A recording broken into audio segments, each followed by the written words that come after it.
Do you consider yourself a high achiever? Smart, driven, highly successful? I am so excited to have you. My name is Julia Arndt and I'm the host of the Stress Podcast. I will help you develop your stress resilience the same way you've developed your workplace superpowers. Learn peak performance tools to thrive at work and in your personal life. Let's get started.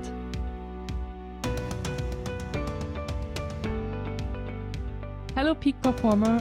Welcome back to the Stress Podcast. I am your host, Julia Arndt, and I am so excited that you have took some time today to sit down with me and to learn a little bit more about my top learnings from coaching working parents. This is a topic that I've been super inspired to talk about over the last couple of weeks and months since I've been ramping up my one-on-one coaching client business. And I came to the realization that about 80 to 90% of the people that I work with are actually working parents. And they obviously need the tools that I am teaching even more so than the people that don't have kids. And if you are listening to this podcast intro right now and you're thinking, I'm actually not having kids, so maybe I shouldn't even listen to this podcast, then hold up for a second, because one of the biggest learnings that I've had over the last couple of years is the better equipped you are with the tools and skills that I'm going to share with you today before having kids, the better equipped you will be than the majority of working parents.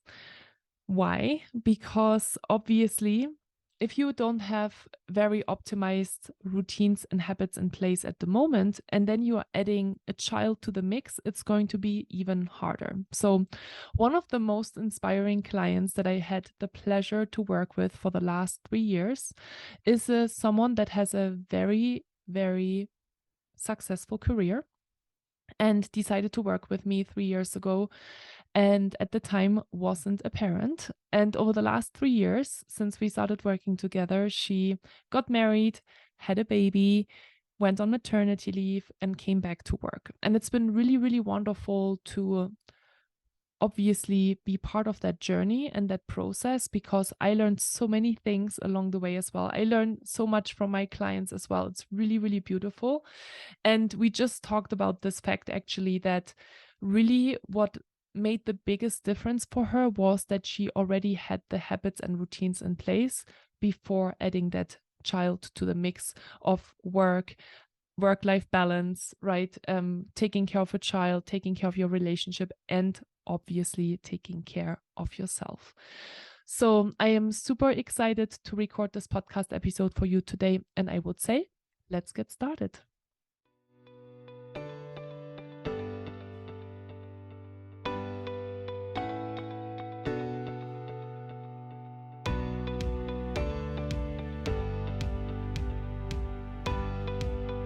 Hi, and welcome back to the Stress Podcast. I am so excited that you are here today. Maybe you're sitting in the car listening to this podcast episode, or you're going for a run, or you're just walking in the neighborhood. Maybe you just sat down to really take some time to reflect and listen to me. And maybe you even have a notebook next to you because you're ready for some information to be dropped, and obviously to take some really important learnings away from the podcast today. No matter what you're doing, thank you so much for being here. I am so beyond grateful that you are here. The podcast has just celebrated 100,000 downloads, and I've been feeling really inspired to record these solo podcast episodes. You also gave me the feedback that you're really enjoying these, which makes me super happy. And as I mentioned already in the last podcast episode, where I talked a little bit more about my top learnings on how to start a business in 2023, is that I am so much more comfortable sitting here with you and to just chat with you really about the insights that I want to share with you as well. So I would say let's just jump into top learning number 1 from coaching working parents. And the learning is, planning is everything now more so than ever before. The most successful parents that I coach are the ones that have everything very planned out, structured, and are not afraid to maintain their boundaries. And those are obviously things that I always talk about. If you have been following my podcast for a while, or maybe you've been part of my program, the Peak Performance Method program, I always talk about time management. I always talk about setting boundaries and how to communicate them. Why? Well, I always say there are so many tips out there and so much advice from nutritionists and physical therapists and from coaches and from doctors. And they say you should eat well, you should exercise regularly, you should invest in your mindfulness and in your sleep. But I always say, how are you going to do all of these things if you feel like you never have enough time in the day to get everything done? Planning is everything. Time management is everything. And that is a super, super important skill that you need to learn in order to be successful in life, not just in your professional life, but honestly also in your personal life. And just as a side note, I've been feeling honestly pretty busy as well with my own business over the last couple of weeks since coming back from Mexico and starting the new year. And I constantly sit down and plan. I would go crazy if I wouldn't do this because I just feel super overwhelmed in a way already, right? And if I wouldn't sit down and write down all of the things that need to get done and then plan it accordingly, I would probably not sleep at night at the moment. So this is really something that's been helping me so much maintain my own work-life balance, and obviously has helped so many of my clients do the same. And you probably wonder now, okay, where do I start? So how do you start planning your day? The first question that I would like you to ask yourself is the question, what does your ideal day actually look like? I want you to dream a little. I want you to envision, what would your day be like if you would have all the power in the world? And if also maybe I could flick a magic wand for you and say you can have exactly what you want to have. Why do we do this? Well, the reason is that there's obviously probably currently a gap between your current life and also your ideal life. And we're trying to obviously get you closer and closer to that ideal day. That might not happen overnight. That might not even happen from one month to another, but all you can do is try. And what may seem impossible right now may be not so impossible anymore in 6 months or 12 months from now, because you have been slowly taking little steps in order to get there. So first important question, what does your ideal day look like? Really sit down and do this exercise. This is so powerful, and we rarely take the time to really dream and envision these things. And that's so important because sometimes we just sit here and there and think, I just wish my life would be different, or I just wish I wouldn't feel so stressed. I wish I wouldn't feel so burnt out. I wish I would have more things under control, right? All of these different things might go through your mind right now. And that is okay. I understand, but it's at the same time not very helpful, right? It's not very helpful because, it kind of brings you in this state of complaining and being maybe even upset about the current situation, but it's not going to help you move forward. So what does your ideal day look like? Then we are going to take small steps in order to get in that direction. So, you could ask yourself, once you have created that ideal day from the current state that you have at the moment, what is the first 1 or 2 or 3 things, maximum 3 things that you can do in order to get closer to your ideal day? It could be, for example, that you are creating better calendar blocks on your calendar. And I want to talk a little bit about calendar management for a second. Again, as you know, if you have been following me for a while, you know that I am super duper passionate about calendar management because, again, I and many other people honestly work through kind of the visual field, right? We're looking at our calendars. I don't know how many times per day, probably 20, 30, 40, 50 times a day. And so it really helps to have a clean and clear calendar. If your calendar is currently super overloaded and every time you look at your calendar, you feel super overwhelmed, then I would highly encourage you to start making sure that you're creating room on your calendar. Ask yourself, what are my priorities? What do I need to delegate? Where do I just need to be really clear about maybe that's not a super important meeting for me, and you can just, you just need to have a chat, for example, with the meeting organizer to say, I'm going to step out of this meeting, right? All of these different things require time, they require action, and they obviously require in some way also a little bit of courage because I know that it can sometimes feel really uncomfortable to set these boundaries. So calendar blocks can be so helpful. And again, this is something that I teach my clients all the time.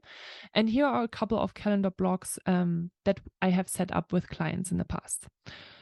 Work from home versus in office, right? Most of you are working hybrid, which means a couple of days per week you are sitting in your home office and a couple of weeks you're going into the office. So make sure that you're marking that already clearly on your calendar, not just for others, but also for yourself. The more clear you can be, I feel like visually on your calendar, I feel like the more you create more clarity within yourself as well. Another good calendar block is commute times. Make sure that you're putting on your calendar, if you're going to the office, how long it actually takes you and when you are not available. Pick up and drop off times for your baby are a really good calendar block to have for people to know when you're not available. Another one that is really important is obviously to create focus time for yourself. I have a client, for example, that says, I need 1 to 2 days per week without meetings, number one. Number two, I also don't like meetings in the morning. So I'm only taking meetings in the afternoon. And I obviously make a exception here and there, or every other week I alternate and I have maybe one day per week for meetings in the morning. But other than that, there are really strict boundaries. Boundaries are super important.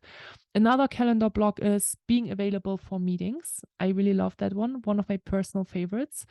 For me, it's really simple to organize this now because I have a Calendly link and people are not able to look into my calendar anymore and just block times off. But I obviously have just specific days and specific times per week available when people want to meet with me and chat with me, because that is my boundary, because I also have a million other things that I'm working on. So I need to make sure that I'm creating space for my focus time and obviously also for meeting times. And then finally, one thing that I always have on my calendar and that my clients usually have on their calendars as well is recharge times. Those could include lunch blocks, exercise blocks, right? So maybe you're going for a run or for a walk or to the gym or to a class. So make sure that you're marking these things on your calendar as well. And then also what I like to do personally, and a lot of my clients do that too, is to have a morning block for 30 minutes and an evening block for 30 minutes to just have a minute of space to check the inbox, plan your day, write down your priorities, and then make sure that you know how your day is structured, and obviously always kind of plan and manage your calendar. So planning is everything. It is so important that you have a specific goal in mind of what your ideal day should look like. And obviously that you start moving towards that and getting closer to that more and more so. And then obviously the second part of planning is everything is that you need to have really good boundaries in place as well to maintain that. So ask yourself, what are your non-negotiables? What do you need in order to show up as your best self at work and at home? So, one thing that I always talk about with my clients is flexibility, because this is kind of the scary part, right?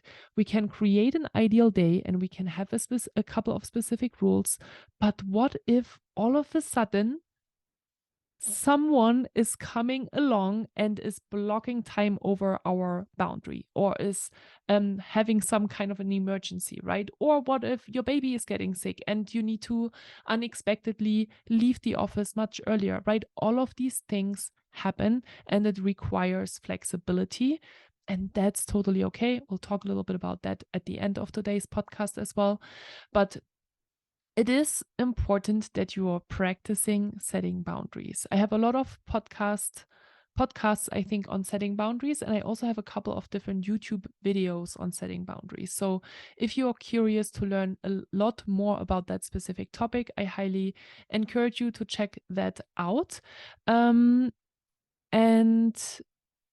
then if you have a partner, make also sure that you obviously have a common shared plan with your partner. If you don't have a partner, and I know a few women that are single parents, then obviously in a way maybe that's a little bit easier to manage because you don't have to coordinate with somebody else, but obviously you don't have that second pair of helping hands. And at the same time, if you do have a partner, make sure that you're planning together and that you're supporting and helping each other to create these different spaces. And I'll tell you a little bit more about that in a moment here as well. But planning is everything now more so than ever before, for yourself, and then also with your partner if you do have one. So that is my tip and my top learning number one. Again, I'm going to say this one more time because I think this is so, so important. The more my working parents and clients are planned, structured, and disciplined, the better they are maintaining a good work-life balance and they're not burning out. It's obviously they're also going through phases and they also have their moments when things get really difficult and they also need to be incredibly flexible, but they have learned that there is a balance for everything. So planning is everything. Top learning number 2.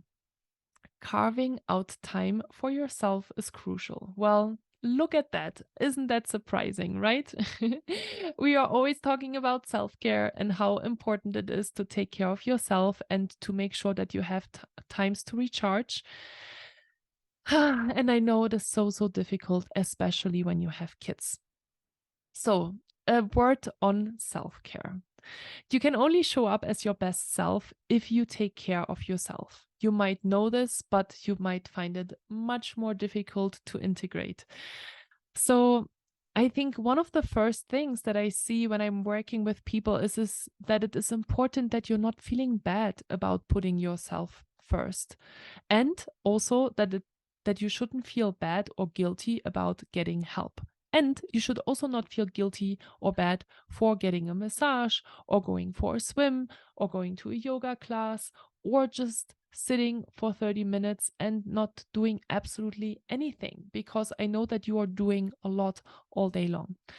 One of the moms that I just think of as I'm kind of talking through this is a mom actually here locally from Lake Tahoe that I had the pleasure to work with for a couple of sessions. And she had 2 small toddlers and also a very important job. And one of the things that she told me that was so beautiful, honestly, that she told me when we were working together and we were working through kind of the big question of, what can she do to create that space to invest more in herself, was that she really loved drawing and that she hadn't drawn in years and painted in years because she didn't have time for it. She just simply felt like she didn't have time for it. So what we actually did in our time together was that she found a space outside of her home to go to in order to draw and paint in peace for an hour a week or so, or 2 hours a week. And she's still doing that. It's 2 years later. She actually just sent me a wonderful card last year and sharing with me, how much progress she's made and that it's still not always easy to manage her family and her job at the same time, but that it made such a huge difference in her life to create that space for herself and to show up better for her partner and for her children as well. So here are a couple of other ideas and things that you can do in order to carve out time for yourself. I know that mornings are super, super hectic with kids, right? You have to get yourself ready. The kids have to get ready. Then they have to then they have to be dropped off to school or to kindergarten or to daycare or whatever. And it is super, super hard to find even just 5 minutes for yourself. So here is what I have established again with working with my clients. So here are a couple of examples, right? So one of my clients, for example, has told me, one of the things that I've been doing now consistently since we started working together, and that's also actually a client that I've been working on and off for the last 2 or 3 years, is that she has a glass of water every single morning while she's getting her kids ready. And she said, it's so silly and it's so small, but it makes me feel like I'm actually taking care of myself. Isn't that so beautiful, right? So really those little mini things can also just make you feel more supported. So it doesn't have to be big. It can be really, really tiny little steps at the beginning. So the big question is, where can you just find even 5 minutes for yourself? So here's another example. When you're getting finally ready to sit down for work, think about, how was your morning? Maybe it was very stressful, as it is for many working parents. Then just take a brief moment for yourself. Get a coffee, get a tea, not in a rushed way, in a mindful way, in an aware way, to think, this is my time and I'm going to take 5 deep breaths, because you're with that obviously signaling your parasympathetic nervous system that you are in a safe space and you are reducing all of those high stress levels that you have already accumulated during the first few hours of the day. And again, you may feel more supported by yourself, because at the end of the day, don't wait for other people to take care of you. I think this is also maybe something that a lot of us kind of just still keep within us, right? We're waiting for our partner or someone to give us permission to do something, but that rarely happens, let's be honest. So that's really important. Taking care of yourself, carving out time for yourself is absolutely crucial. And I want you to really now, as you're listening to the podcast and our conversation, I want you to really think about, what can I do? What am I already doing? Maybe you are already doing a few different things. Maybe you're not. So we can always improve. We can always test out new things and we can always experiment around. So I want you to really ask yourself, what can you do to carve out time for yourself in order to, just practice self-care and invest in yourself to make sure that you are the mom or dad that you want to be? That's tip number 2. Tip number 3, getting external help is okay. Also known as, don't be afraid to ask for help. This is, again, commonly regularly a conversation that I have with the people that I work with that have babies. And not only those, honestly, I do usually have those conversations as well with people that don't have children, because again, are there things that you can get support to? Is that the right way to say it? I don't know. That sounded weird.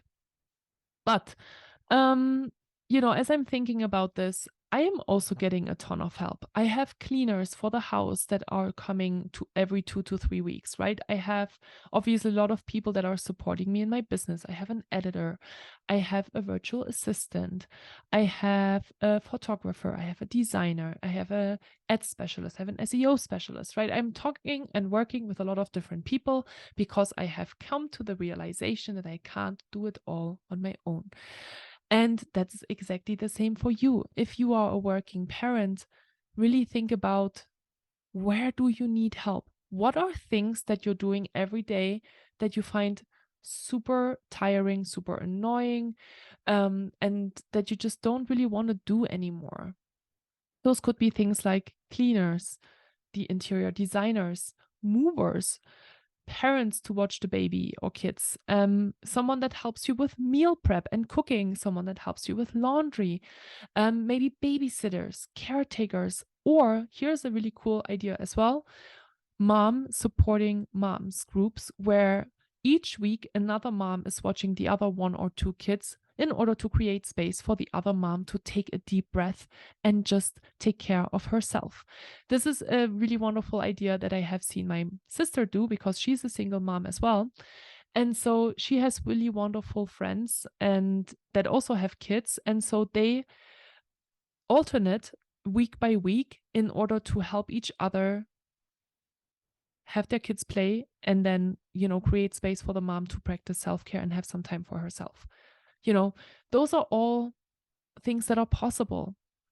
They are possible when you make them possible, when you think about it, when you plan it. Again, there's our planning again. And then, and then you can basically create that space. And as you can already see, all of these three things are interconnected with each other, right? Because you obviously need to plan the help, right? You need to plan when you need your kids to be taken care of by somebody else in order for you to practice self-care. So everything is interconnected, and that's really, really, really important to realize as well, that not one thing goes without the other. Delegation is important, and again, I think that goes to say the same as I actually already said for carving out time for yourself. Don't feel bad to ask for help. Don't feel guilty that you can't do it all on your own. It's okay. You're not the only one. If you have a successful career, it is okay to ask for help. If you feel like you don't have a successful career, it is okay to ask for help in order to have that successful career or move closer to that successful career if that is important for you. And you obviously need to make this decision for yourself on where you are and if you are leaning in or if you're leaning out. So those are all things, again, that I regularly talk about with my clients and that I see make a huge difference in their lives. Top learning number 4. Every day is different, and accepting that is big. That doesn't mean that you shouldn't plan. It doesn't mean that you shouldn't be structured. It doesn't mean that you shouldn't take at least 5 minutes to practice self-care and to even just have a glass of water or a stretch or a coffee or a deep breath, because those are all really important things to obviously maintain your own health and well-being. So there are still moments, and moments are okay because that is life. None of us has a perfect life. We are all going through ups and downs. Emotionally, professionally, personally, there are so many different things going on, moving and relationships falling apart, or, just fights in the family, promotions, layoffs, reorgs, what else? So many different things, right? Life is just constantly changing, and the better you are at change and the more resilient you can get to change, the better you can manage it. So there are still moments, and moments are okay. That's life. But the question is, will that bring you down? And how long will that bring you down, right? Because oftentimes what I see is that people get really discouraged when they are seeing when something is getting in their way, right? And again, if you're listening and you're not a parent, you can totally relate to this one as well, because life is always happening no matter if you have children or not. Of course, it is a little bit more tricky to organize that when you have children and a family. But we all know that life is getting in the way, and the big question always is, will that bring you down? And how long will that bring you down? Will you accept that failure and just accept that maybe your life is that way, right? Which is also a certain belief system and a fixed mindset. Or do you say, wow, here is another opportunity for me to grow. Here's another opportunity for me to develop a couple of more skills and new habits in order to feel more supported the next time this is happening. Every day is different, and the only thing that you can do is to try your best, no matter what that looks like for you that given day.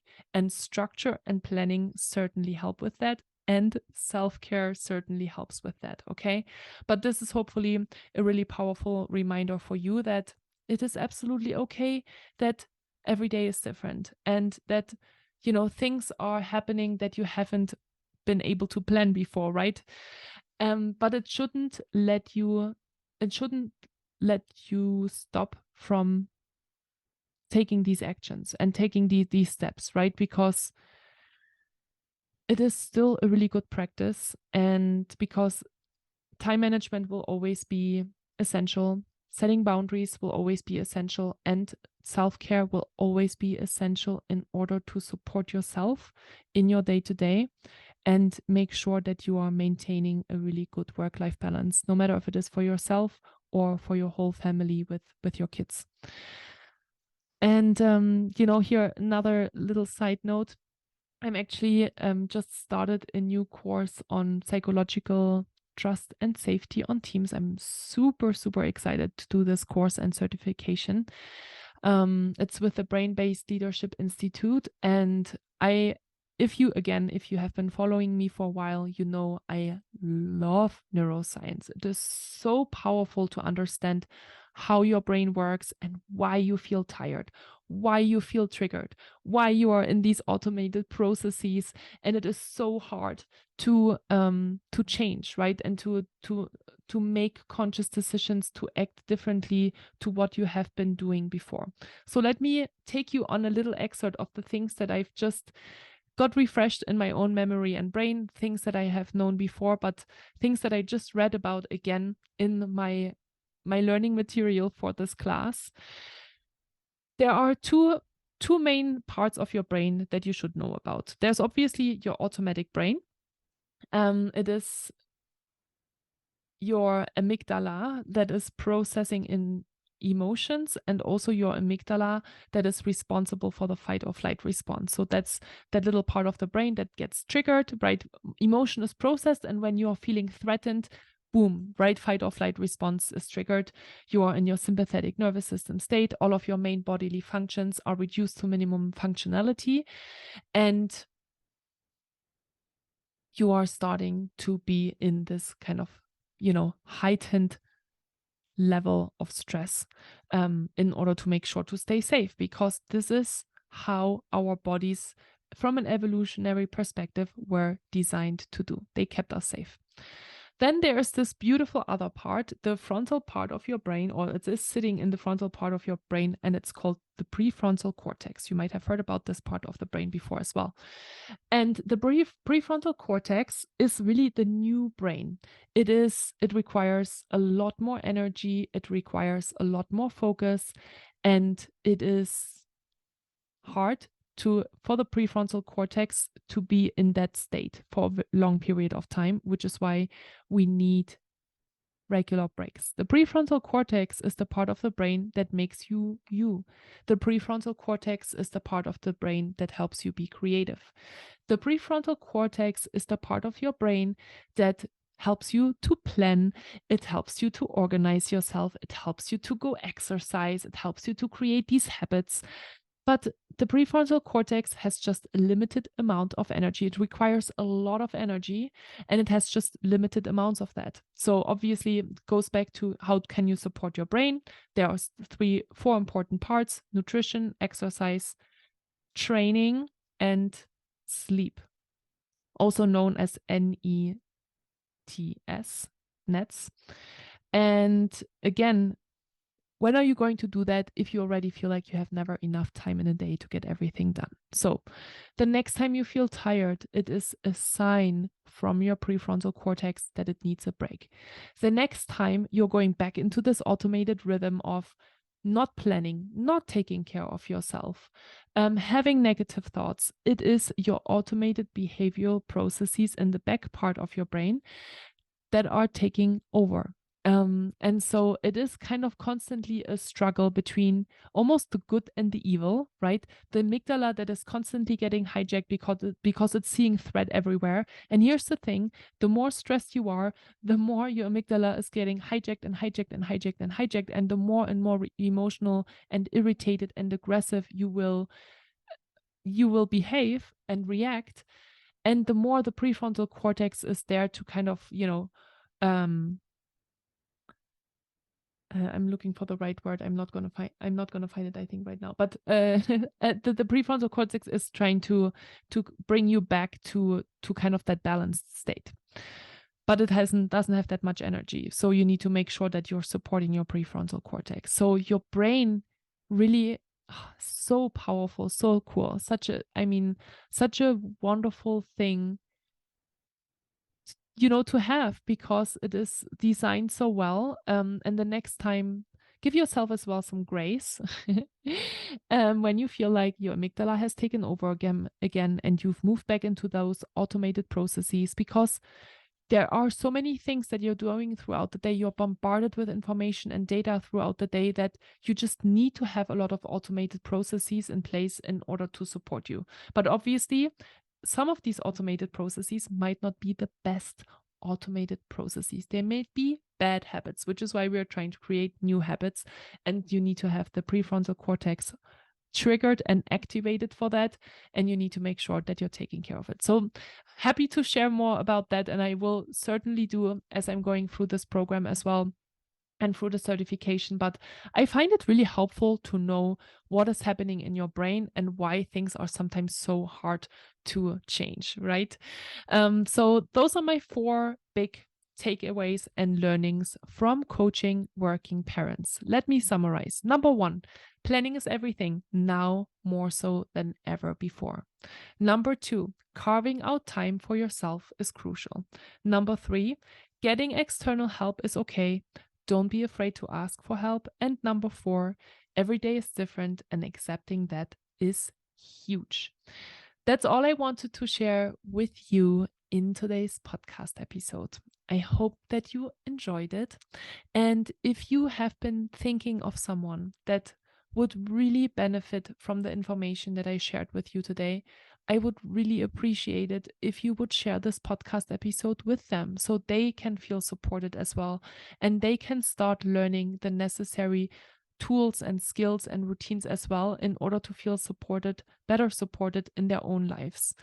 And if you have never checked out my social media, why don't you come by to my Instagram account at Julia Arndt Coaching, and you leave me a comment about today's podcast episode and let me know what was your biggest takeaway from today's podcast episode.